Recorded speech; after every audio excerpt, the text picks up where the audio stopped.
Super league Kerala football Kannur warriors എഫ്സിക്ക് ജയം. തിരുവനന്തപുരം കൊമ്പൻസിനെ 2-നെതിരെ 3 ഗോളുകൾക്കാണ് കണ്ണൂർ തോൽപ്പിച്ചത്. തിരുവനന്തപുരം ചന്ദ്രശേഖരൻ നായർ സ്റ്റേഡിയത്തിൽ നിന്നും AP സജിഷ തയ്യാറാക്കിയ റിപ്പോർട്ട് കാണാം. തിരുവനന്തപുരത്തെ ആദ്യ മത്സരമാണ് ഇന്ന് നടന്നിട്ടുണ്ടായിരുന്നത്.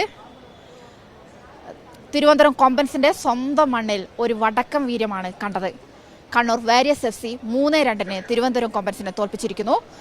തിരുവനന്തപുരം കൊമ്പൻസിന്റെ സ്വന്തം തട്ടകമായ ചന്ദ്രശേഖരൻ നായർ സ്റ്റേഡിയത്തിലായിരുന്നു കണ്ണൂരിന്റെ വിജയം. ഉജ്ജ്വലമായിട്ടുള്ള ഒരു മത്സരം തന്നെയായിരുന്നു നടന്നിട്ടുണ്ടായിരുന്നത്. ഈ രണ്ട് ടീമുകളുടെയും ആദ്യത്തെ മത്സരമായിരുന്നു ഇന്ന് നടന്നിട്ടുണ്ടായിരുന്നത്. ഇത് തന്നെ ആദ്യം ഗോൾ അടിച്ചിട്ടുണ്ടായിരുന്നത് കണ്ണൂർ FC ആയിരുന്നു. അതും ടി ഷിജിൻ ഗോൾ നേടി. തൊട്ടു പിന്നാലെ അല്പസമയം കഴിഞ്ഞ ശേഷം തന്നെ തിരുവനന്തപുരം കൊമ്പൻസ് തിരിച്ചടിച്ചു. ബിസ്പോയിലൂടെ തന്നെ ഒരു ഗോൾ മടക്കി ഒരു ഇഞ്ചോടിഞ്ച് ഒരു സമനില പോരാട്ടം നടന്നു. പക്ഷേ തുടർന്ന് ഒരു ദൗർഭാഗ്യം എന്ന് പറയട്ടെ, ഒരു മൂന്നാം ഗോൾ പിറന്നിട്ടുണ്ടായിരുന്നത്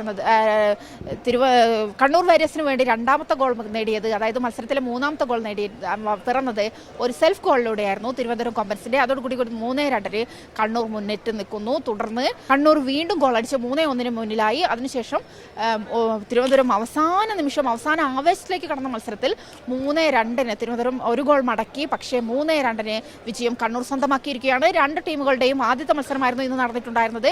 ഈ രണ്ട് ടീം ഇതിലിപ്പോൾ കണ്ണൂർ ഇപ്പോൾ ജയിച്ചിരിക്കുകയാണ്. ഇനി തിരുവനന്തപുരത്തിന് അടുത്ത ദിവസം 10-ാം തീയതി, ഈ മാസം 10-ാം തീയതി തന്നെ തിരുവനന്തപുരം ചന്ദ്രശേഖരൻ സ്റ്റേഡിയത്തിൽ ഇനിയും മത്സരമുണ്ട്.